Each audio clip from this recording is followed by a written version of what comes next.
আমির খানের প্রোডাকশন আর যেখানে কিরণ রাও ডিরেক্টর, সেই সিনেমা থেকে যখন খোদ আমির খানই বাদ যায়, সেটা যে স্পেশাল সিনেমা সেটা বলতে আর বাকি থাকে না। প্রথমেই বলে রাখি, এই মুভিতে তোমরা কোনো সুপারস্টার দেখতে পাবে না, কিন্তু এর কন্টেন্ট মারাত্মক লেভেলের। ছোট ছোট ডিটেলিং এও এত জোর দেওয়া হয়েছে যেটা মনকে স্পর্শ করতে বাধ্য। তাহলে চলো ভিডিওটি শুরু করি। আজ আমি তোমাদেরকে লাপাতা লেডিস নামে মুভিটি এক্সপ্লেন করে শোনাবো। মুভির শুরুতে আমরা দেখি দীপক নামের একটি ছেলের অজগ্রামের মেয়ে ফুলের সাথে বিয়ে হয়। ওদের বিয়ে দুদিন পরে দীপক নতুন বউ নিয়ে বাড়ি ফিরছিল। আসলে ফুলের ঠাকুমার ইচ্ছে ছিল তারা বিয়ের পর যেন তাদের কুলদেবতার পুজো করে ফুল তার শ্বশুর বাড়ি যায়। তাই দীপকের পুরো পরিবার বিয়ের পরেই ফিরে যায়, আর দীপক ফুলকে দুদিন পরে নিয়ে ফিরে আসে। বাপের বাড়ি থেকে আসার সময় ফুলকে ওর মা বলে যাওয়ার পথে পুরো রাস্তা যেন নিজের মুখ ঘোমটায় ঢেকে রাখে। ফুলও তাতে সায় দেয়। ফুলের বাড়ি যেহেতু প্রত্যন্ত গ্রামে, তাই সেখানে কোনো রেল স্টেশন ছিল না। তাই ওই গ্রামের একটি ছেলে বাইকে করে প্রথমে নৌকোয় তুলে দেয় তাদের। তারপর তারা বাস স্টপে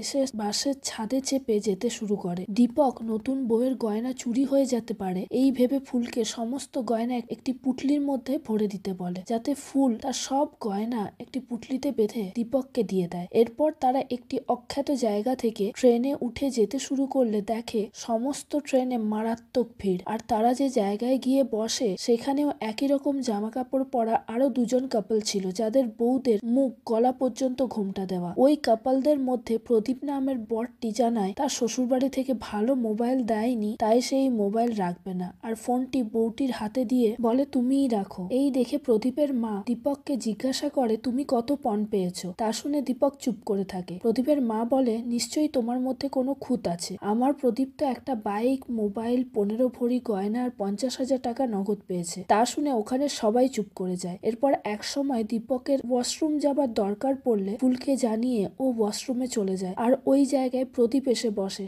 সাথে তার বউকেও ওর কাছে এসে বসতে বলে। অনেক রাতে ট্রেন যখন মূর্তি নামের একটি স্টেশনে এসে দাঁড়ায়, দীপক প্রায় ঘুমিয়ে পড়েছিল। ট্রেন দাঁড়াতেই ঘুম চোখে স্টেশনের নাম দেখে তাড়াহুড়োতে প্রদীপের বউয়ের হাত ধরে ট্রেন থেকে নেমে যায়, কিন্তু প্রদীপের বউ নামার পরেই বুঝতে পারে যে এটা তার হাজবেন্ড না। তাও দীপকের সাথে চলে যেতে শুরু করে। শেষ পর্যন্ত বাসে করে দীপক তার গ্রামে নতুন বউ নিয়ে পৌঁছে যায়, যেখানে তার বন্ধুরা তার জন্য আগের থেকেই ব্যান্ড পার্টি নিয়ে ওয়েট করছিল। বাড়ি পৌঁছলে দীপকের মা নতুন বউকে বরণ করে ঘোমটা তুলে দেখে বউটি ফুল না। তাতে সবাই আশ্চর্য হয়ে দীপককেই বকাবকি করতে শুরু করে। বউটিকে তার নাম জিজ্ঞাসা করায় তার নাম জানায় পুষ্পা, আর বলে দীপকও বা কি করে বুঝবে দুজন নতুন বউয়ের মাথায় তো গলা পর্যন্ত ঘোমটা দিয়ে ঢাকা ছিল, আর ট্রেনও অন্ধকার ছিল। তাতে আমি নিজেই পা ছাড়া আর কিচ্ছু দেখতে পাইনি এই ঘোমটার আড়ালে, তাহলে উনি কি করে দেখবেন। সাথে জানায় আমি তো এখানে চলে এসেছি, কিন্তু যে তোমাদের বাড়ির বউ সে তো ঘুমোচ্ছিল, এখনো হয়তো জানেই না তার সাথে কি হয়েছে। তা শুনে সবাই খুব চিন্তায় পড়ে যায়। এরপর দীপকের বাড়ির লোক পুষ্পার গ্রামের কথা জানতে চায়। তখন সে জানায় তার বাড়ি ছত্তিশগড়ের গঙ্গাপুর নামের গ্রামে, কিন্তু সে তার শ্বশুর বাড়ির গ্রামের নাম বা অ্যাড্রেস কিছুই জানে না। আর তার হাজবেন্ডের নাম জানায় পঙ্কজ, যা কিনা মিথ্যে। সব শুনে দীপকের মা জানায় যতদিন না ফুলের খোঁজ পাওয়া যাচ্ছে আর পুষ্পা শ্বশুর বাড়ির কোনো খবর পাওয়া যাচ্ছে, ততদিন ও এখানেই দীপকের বৌদি পুনমের সাথে থাকবে। পুষ্পা তার বাপের বাড়ির ফোন নাম্বারও দীপকদের দিয়েছিল, যা কিনা ভুল নাম্বার ছিল।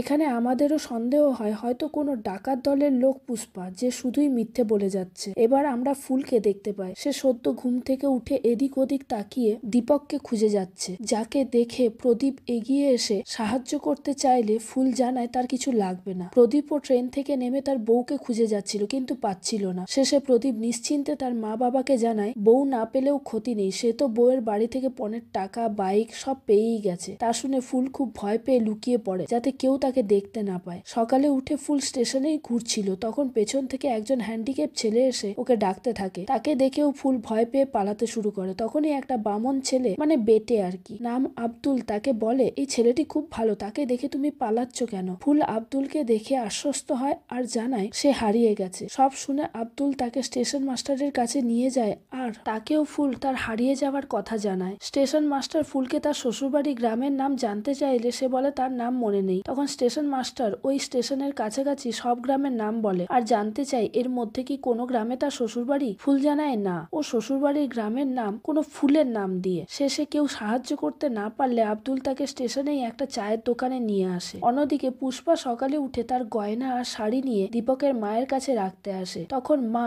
আলমারি খুলে ফুলের গয়নাগুলো রাখছিল, আর তা পুষ্পা পুষ্পা দেখে নেয় কোথায় কি আছে। দীপক সেই সময় থানা যাবে বলে তার মা তাকে টিফিন দিতে যায় আর আলমারি খোলা রেখেই চলে যায়। পুষ্পা হাতে করে কিছু একটা নিয়ে বেরোতে যায় আর দীপক এসে বলে আমি থানায় যাচ্ছি, তুমিও আমার সাথে চলো। কিন্তু পুষ্পা ভয়ে যেতে রাজি হয়নি। দীপক তার বন্ধুদের সাথে থানায় যায় আর দেখে পুলিশ টাকা ঘুষ নিয়ে কাজ করছে। সে তার সমস্যা পুলিশকে গিয়ে বললে পুলিশ তাকে 15,000 টাকা চায় তার বউকে খুঁজে দেওয়ার জন্য, কিন্তু সে 5,000 টাকা দিতে রাজি হয়। আর তার বউয়ের ফটো দেখতে চাইলে পুলিশ তার বউয়ের ফটো দেখায় যেখানে তার বউয়ের মুখ পুরো গলা পর্যন্ত ঢাকা ছিল। তা দেখে পুলিশ বলে এইভাবে দেখে কি করে ফুলকে চিনতে পারবো। অন্যদিকে পুষ্পার কথাও শোনে আর তার সমস্ত ডিটেলস নেয়। পরের দিন পুষ্পাকে আনতে বলে সঙ্গে করে দীপককে। দীপক বাড়ি ফিরে দেখে পুষ্পাও বাড়িতে নেই। দীপকের মা জানায় পুষ্পা পুজো দেওয়ার নাম করে বাড়ি থেকে বেরিয়েছে, এখনো 5 ঘন্টা হতে চললো কিন্তু বাড়ি ফিরে আসেনি। যা শুনে দীপকের মাথায় হাত। স্টেশনে ফুলের সাথে একজন মহিলার পরিচয় হয় যাকে ফুল দাদি বলে ডাকতে থাকে। দাদি ফুলের সমস্ত কথা শুনে বলে তোমার বর তোমাকে ইচ্ছে করেই এখানে ফেলে গেছে, এমনিতেই তোমার সাথে ওর ফুলসজ্জা হয়ে গেছে, তার উপর তোমার সমস্ত গয়না ও নিয়ে চলে গেছে, তাহলে আর তোমাকে কোন কাজে লাগবে ওর। তা শুনে ফুল জানায় এটা হতেই পারে না, ওর স্বামী খুব ভালো। কিন্তু তাও দাদির বিশ্বাস হয় না দেখে ফুলের খুব রাগ হয় আর ওখান থেকে চলে যায়, সাথে আব্দুলও যায়। এবার প্রদীপ তার গ্রামের কাছে তিলা থানায় গিয়ে তার বউ হারিয়ে যাওয়ার রিপোর্ট লেখাতে। ওখানে পুলিশকে বলে তার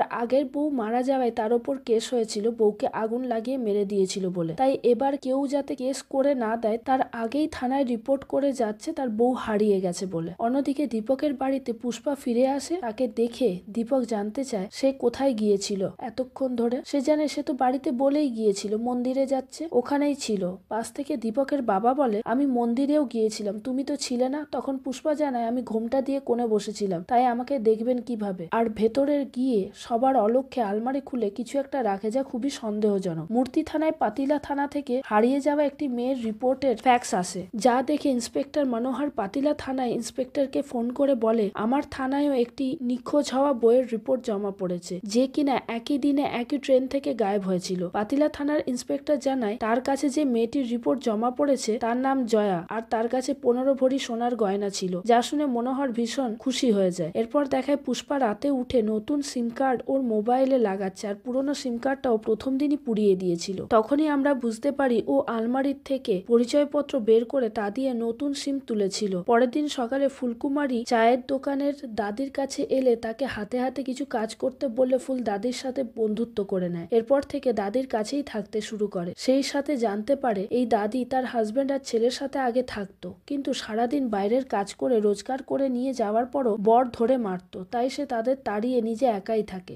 আর কাজ করে খায়। এরপর কথায় কথায় আব্দুল ফুলকে বলে এবার তার পুলিশে কমপ্লেন করা উচিত, কিন্তু ফুল তাতে রাজি হয়নি, বলে এতে ফ্যামিলির বদনাম হবে। আরো বিশ্বাস করে তার স্বামী তাকে অবশ্যই একদিন নিতে আসবে। এই সময় দাদি তাকে জিজ্ঞেস করে তোমার গ্রামের নাম, শ্বশুর বাড়ির গ্রামের নাম, স্বামীর নাম কিছু জানো? ফুল বলে ওগুলো জানে না, তবে স্বামীর নাম জানে, কিন্তু তা তার মুখে আনতে পারবে না। এই সময় দাদি বলে মেয়েরা আসলে সব পারে, কিন্তু আমাদের সমাজ মেয়েদেরকে সবসময় অন্যের ওপর নির্ভর করতে শেখায় যাতে পাছে তারা অনেক আগে এগিয়ে না যায়। এইসব কথা শুনে ফুল খুব অবাক হয়ে যায়। এদিকে পরের দিন সকালে দীপক পুষ্পার কাছে গিয়ে জানায় আজ তাকে নিয়ে পুলিশের কাছে যেতে হবে। পুলিশ রাজি না হলে সে বোঝায় তাতে পুলিশ তাদের ওপর সন্দেহ করতে পারে, তাই বাধ্য হয়ে পুলিশের কাছে যায়। এ সময় আমরা জানতে পারি পুষ্পার হাতে একটা ট্যাটু ছিল যাতে জয়া নাম লেখা ছিল, মানে তার নিজের নাম জয়া ছিল, যা সে দীপকের বাড়িতে মিথ্যে বলেছিল। এরপর সে দীপকের সাথে থানায় যায়। আসলে ইন্সপেক্টর মনোহরের সন্দেহ ছিল যে এই পুষ্পাই আসলে জয়া, কিন্তু তার কাছে কোনো ফটো না থাকায় পুষ্পাকে দেখেও বুঝতে পারছিল না। তখন পুষ্পাকে জিজ্ঞেস করে তোমার হাতে কোনো ট্যাটু করানো আছে কিনা। পুষ্পা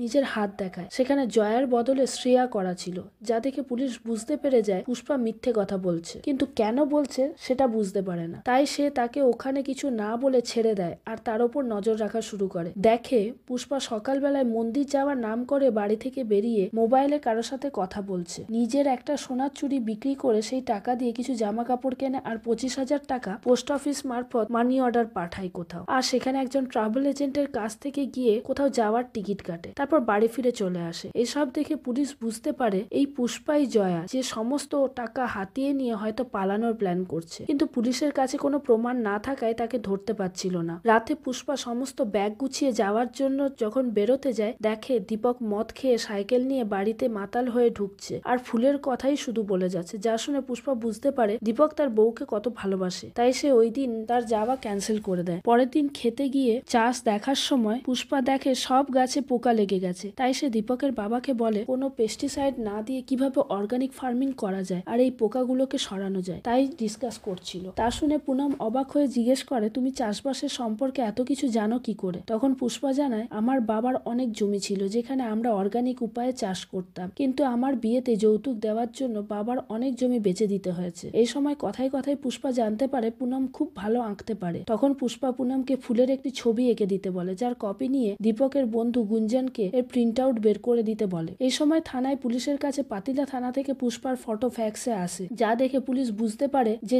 এই জয়াই পুষ্পা এবং সাথে প্রমাণও পেয়ে যায় পুষ্পা আর জয়া একই মেয়ে বলে। এরপর পুলিশ দীপকের বাড়ি গিয়ে সবাইকে জানায় পুষ্পা মিথ্যে বলে তাদের বাড়িতে ছিল আর তল্লাশি করে পুষ্পার ফোনটাও পেয়ে যায়, যা দেখে সবাই খুব অবাক হয়ে যায়। পুষ্পা বারবার সবাইকে বোঝানোর চেষ্টা করে সে কোনো চোর বা ডাকাত নয়, আসলে তার কিছু অসুবিধে ছিল যার জন্য সে মিথ্যে বলতে বাধ্য হয়। সব শুনে দীপক খুব আপসেট হয়ে পড়ে আর পুষ্পাকে বলে, তুমি যদি আগে জানাতে তাহলে আগেই আমরা ফুলকে খুঁজে নিতে পারতাম। কিন্তু পুষ্পা সত্যি বলতে চাইলেও দীপক আর শুনতে রাজি হয়নি আর পুষ্পাকে পুলিশ তার গয়না ও জিনিসপত্র সমেত থানায় নিয়ে চলে যায়। পুষ্পা চলে যাওয়ার পর গুঞ্জন বাড়ি ফিরে এসে সব জানতে পারে আর বলে, এরকম হতেই পারে না পুষ্পা ফ্রড হলে কখনোই নিজের থেকে ফুল বৌদিকে খুঁজতে চাইতো না। সব জেনে দীপক তার বন্ধুদের নিয়ে পুলিশের কাছে যায়। পুলিশ পুষ্পাকে সবার সামনে ডেকে জানতে চায় আসল ঘটনা। পুষ্পা বলতে শুরু করে পুষ্পাদের অনেক জমি ছিল যা তার বাবা চাষ করত আর ও তার বাবাকে হেল্প করত, কিন্তু বাবা মারা যাওয়ার পর এত জমির কিছু কিছু বিক্রি করে তার মা